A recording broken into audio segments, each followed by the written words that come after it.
આ માસ્કિયો કંપનીનું રોટાવેટર છે અને આની કિંમત નોર્મલી બધા રોટાવેટર કરતાં વધારે હોય છે, જેનું કારણ છે આની ક્વોલિટી અને ફીચર્સ. હું તમને બતાવું તો આ માસ્કિયોનું સીલ છે. હવે અમુક કંપનીઓ 2-3 વર્ષથી આ સીલ વાપરવા માંડી છે અને મિકેનિકલ સીલ કહેવાય. આને ઘસારો ના નડે, ગમે એટલું ઘસાય લાઈફ ટાઈમ અને કંઈ થાય નહીં. અને જે આ લોકલ કંપનીના આવે છે એક જ સ્પ્રિંગ આવે અંદર. આ મલ્ટીલિપ સીલ કહેવાય. થોડા અમુક ટાઈમ આનો હોય, લાઈફ હોય, પછી એ ઘસાઈ જ જાય અને બદલવા જ પડે. આ 150નો સીલ આવે, આ 400 રૂપિયાનો સીલ આવે. હવે આ સીલ જતો રહે ને એના પછી જે ફરીથી નાખવાની મજૂરી છે ને એ જ 1500 રૂપિયા છે.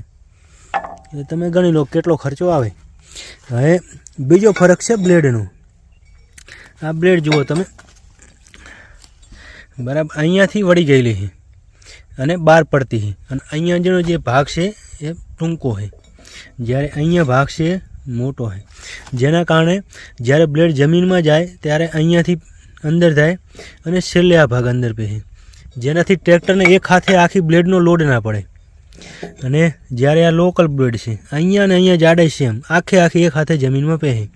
બીજું કે આ જ્યારે માટી, ધારો કે આપણે વરહારામાં ચલાવીએ છીએ ચોમાસામાં, તો એમાં માટીને છૂટી ના પાડી શકે આ બ્લેડ. જ્યારે આ બ્લેડ છે માટીને એકદમ ખુલ્લી કરી નાખે, જેનાથી ને ખડ હોય તો એમાં ભોથા ના પડે, ખડ ખુલ્લું થઈ જાય, જલ્દી સુકાય ખડ.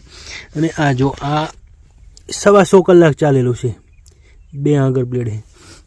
અને આ જુઓ નવી 4 આગળ આવે.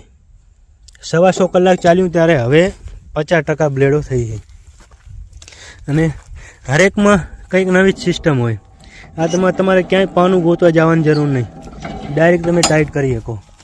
આ સાઈડના પાટા છે, જેમાં તમે ઊંચું નીચું કરવા માટે બીજા રોટાવેટરમાં 2 બોલ્ટ આવે, અને રોટાવેટરના બોલ્ટ ખુલવા એટલે બહુ અઘરું કામકાજ છે. રિવેટ આવે અંદર, એટલે આખા બોલ્ટ છેલ્લે સુધી બંને સાઈડ પાનું લગાવવું પડે.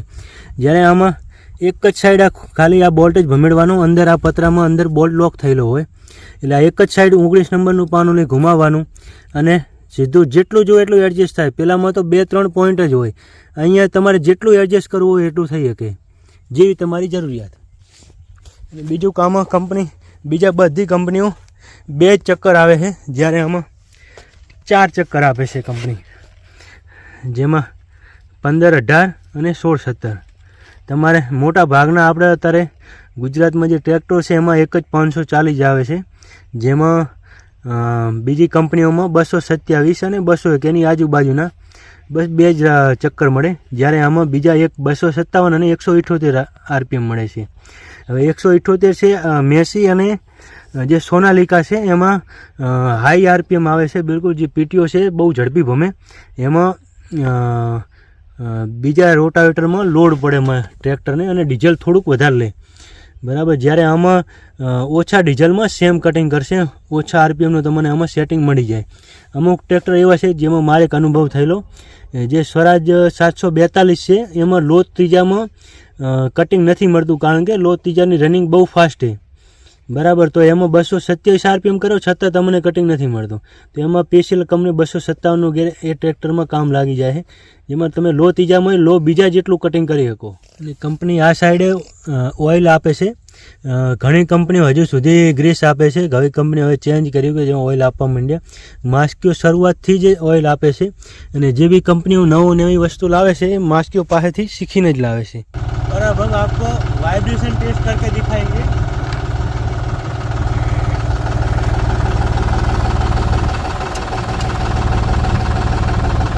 बिल्कुल पूरा भर दिया है, स्टार्ट करो.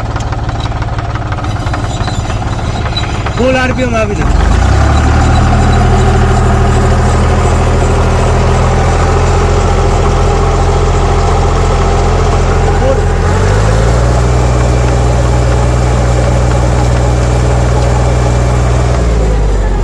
750 कर दो.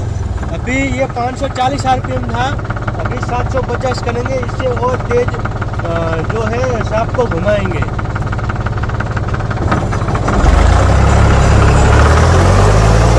750 आरपीएम पर भी पानी नहीं गिर रहा है. बस ये है इसकी हिट और फिनिश.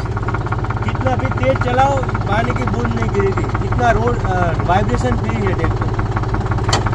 और अब हम आपको इसकी मजबूताई दिखाएंगे, कितना मजबूत है रोटावेटर। ये हमने पत्थर डाल दिया, कंक्रीट का है दोनों, और उसके बाद में ये लकड़ी डाल दी। देखते हैं क्या सेफ्टी बोल्ट तोड़ता है, क्या होता है। लो के सेकंड गियर में 540 RPM पे चलाएंगे। आवा दो।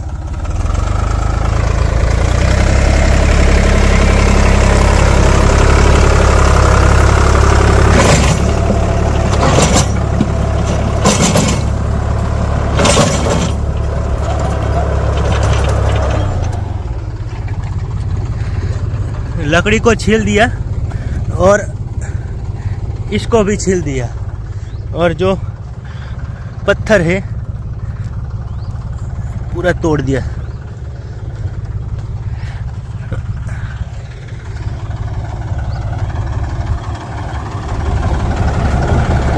रोटावेटर को कुछ भी नहीं हुआ। तो आ वीडियो में तमने क्यांय डिटेल में क्यांय भूल लागे के कई डिटेल ओછી लागे तो कमेंट करो, હું એ કમેન્ટને પિન કરી દઈશ। અને જે વિડીયો અત્યાર સુધી છેલ્લા સુધી જોયો છે તો તમે એકવાર કમેન્ટ ખોલીને જોઈ લો, જો કોઈ ડિટેલમાં કંઈ ખામી હશે તો હું ત્યાં પિન કમેન્ટ કરી દઈશ।